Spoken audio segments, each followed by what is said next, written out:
How many routes do you know to get from your residence to the closest grocery store? If one route is blocked for whatever reason, taking the other one can get you to where you need to go.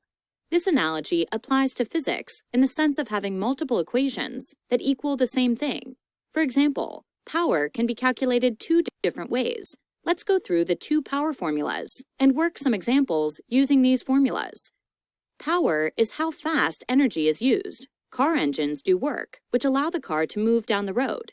The faster the car can do work, the higher the horsepower. Higher horsepower vehicles can move the car very quickly. The first equation for power is work divided by time, as you can see on your screen right now. P equals W divided by T. The unit for work is the joule, and time is measured in seconds. A joule per second is called a watt, or W, which is the unit for power.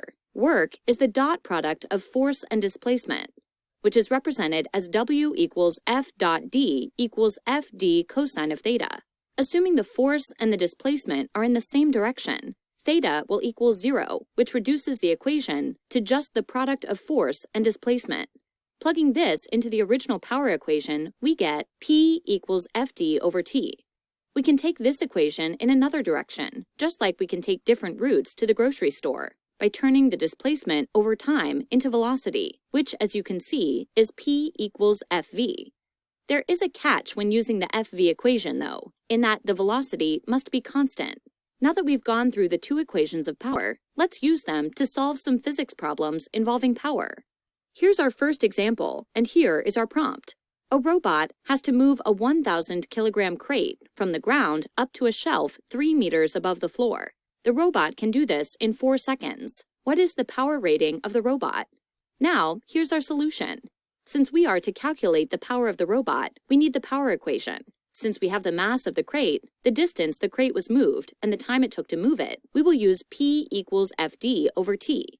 The F in the numerator is the weight of the crate, mg, and the D in the numerator is the distance the crate was moved, h.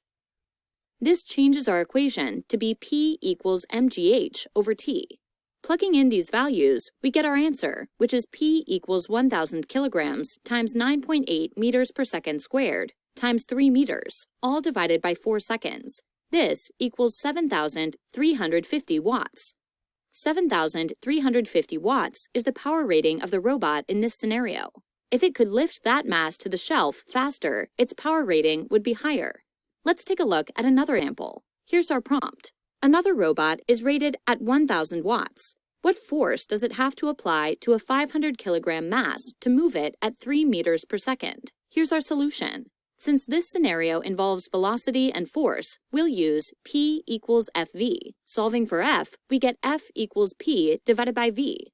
Plugging in the value results in the force applied by the robot, which is F equals 1,000 watts divided by 3 meters per second, which is approximately 333 newtons.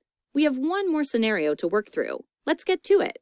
Let's look at one more example. Here's our prompt. A 65 kilogram athlete is in a competition. In one event, he can use his arm strength to lift a 25 kilogram weight, 0.5 meters, in 0.3 seconds.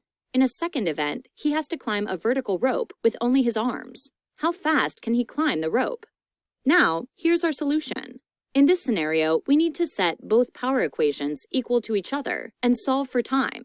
The first steps look like Fv equals mgh over T, and m sub a times gv sub up equals m sub w times g times h sub wl, all divided by t sub l.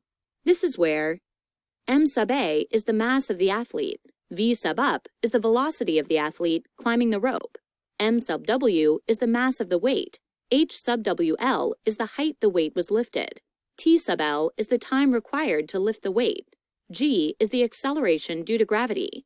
We can cancel g from both sides and solve for v sub up, resulting in m sub w times h sub wl divided by m sub a times t sub l.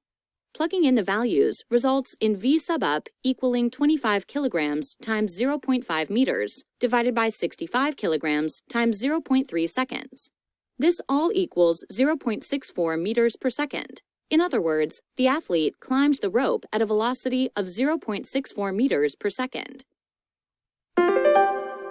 Power is how fast energy is used, and the unit of measurement is joule per second, or watt, represented by W. There are two equations for power involving moving objects, P equals Fd divided by T, and P equals Fv. The velocity in the P equals Fv equation must be constant in order to be used. Using each equation independently or together allows us to solve a variety of physics problems